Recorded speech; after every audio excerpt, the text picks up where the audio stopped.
लहरें गिनना। एक दिन अकबर बादशाह के दरबार में एक व्यक्ति नौकरी मांगने के लिए अर्जी लेकर आया। उससे कुछ देर बातचीत करने के बाद बादशाह ने उसे चुंगी अधिकारी बना दिया। बीरबल, जो पास ही बैठा था, यह सब देख रहा था। उस आदमी के जाने के बाद वह बोला, यह आदमी जरूरत से ज्यादा चालाक जान पड़ता है, बेईमानी किए बिना नहीं रहेगा। थोड़े ही समय के बाद अकबर बादशाह के पास उस आदमी की शिकायतें आने लगी कि वह प्रजा को काफी परेशान करता है तथा रिश्वत लेता है।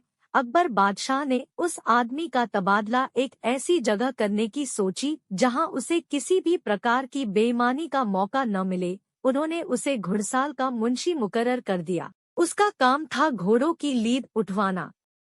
मुंशी जी ने वहां भी रिश्वत लेना आरंभ कर दिया। मुंशी जी साइसों से कहने लगे कि तुम घोड़ों को दाना कम खिलाते हो, इसलिए मुझे लीद तौलने के लिए भेजा गया है।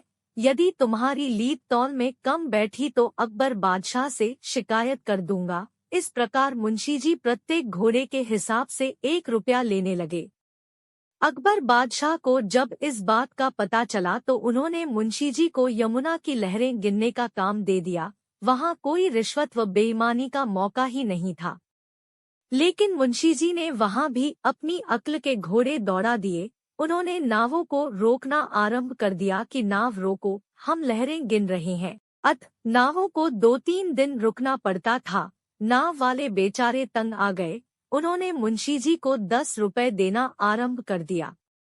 अकबर बादशाह को जब इस बात का पता लगा तो उन्होंने लिखकर आज्ञा दी, नावों को रोको मत, जाने दो। उस मुंशी ने उस लिखित में थोड़ा सुधार कर टंगवा दिया, नावों को रोको मत, जाने दो, और वसूली करने लगे।